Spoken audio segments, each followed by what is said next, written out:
একের মধ্যে সব, সেটা আবার কি? ব্যাপারটা বুঝলে না তো? চলো তবে এবার এক এক করে বলছি।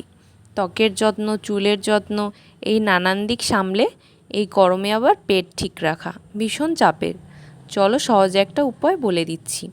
2 চামচ চিয়া সিডস, একটা আমলকি, কয়েক টুকরো শসা আর 1 পিস লেবু, ব্যাস।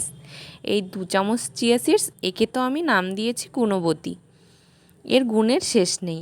এতে আছে প্রচুর ফাইবার্স, যা কিনা আমাদের হজমে সাহায্য করে, রক্তে শর্করার মাত্রা ঠিক রাখতে সাহায্য করে, কোলেস্টেরলের মাত্রাও নিয়ন্ত্রণ রাখে। তারপর আছে ওমেগা 3 ফ্যাটি অ্যাসিড, যেটা আমাদের বডির যে কোনো প্রদাহকে কমায়। আমাদের ত্বক ও চুলের জন্য তো ভীষণ উপকারী। প্রোটিনেরও খুব ভালো উৎস।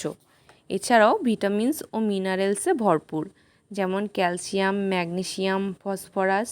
যারা ওয়েট লস করতে চাও তাদের ডায়েটে তো এটা মহা ঔষধ। এছাড়াও আমলকি ও লেবু, যা কিনা ভিটামিন সি এর উৎকৃষ্ট উৎস, এটা ত্বক ও চুলের জন্য খুবই দরকারি। এছাড়া শসা, যা আমাদের ত্বককে হাইড্রেট রাখতে সাহায্য করে, হজম শক্তিকে বাড়াতে সাহায্য করে। এই যে আমি ডিটক্স ওয়াটার বানিয়ে নিলাম, গরমে এটা রোজ খালি পেটে অভ্যাস করে নাও, তারপর আমাকে জানিও। আজ তবে এইটুকুই থাক, পরে বাকি গল্পটা করা যাবে। আর হ্যাঁ, কমেন্ট করে জানাতে ভুলো না কিন্তু।